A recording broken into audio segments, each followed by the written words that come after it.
Hello there, I'm Barbara Serra. These are the headlines on Al Jazeera. The Syrian army is fighting to retain control of the country's two largest cities, Aleppo and Damascus.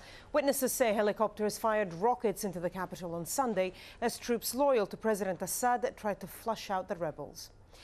And the fighting continues to force more and more refugees across Syria's borders. Stephanie Decker has more from Amman in neighboring Jordan.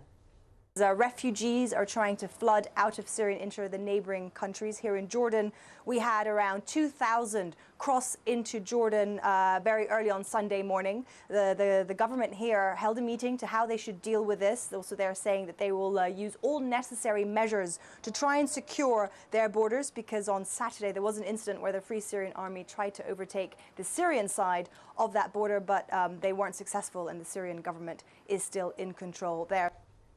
In Norway, memorial services have been taking place to commemorate the victims of last year's massacre. The Norwegian royal family attended a ceremony in the capital, Oslo. 8 people were killed by a bomb blast at government headquarters in the capital, and a further 69 were shot dead at a youth camp on Utøya Island. Relatives of those victims held a ceremony on the island. Anders Behring Breivik, who has admitted to the killings, will be sentenced next month. A man dressed as an Afghan police officer has attacked a training camp in western Herat province. Al Jazeera's Bernard Smith has more. The incident happened at an Afghan police training base in Herat in western Afghanistan.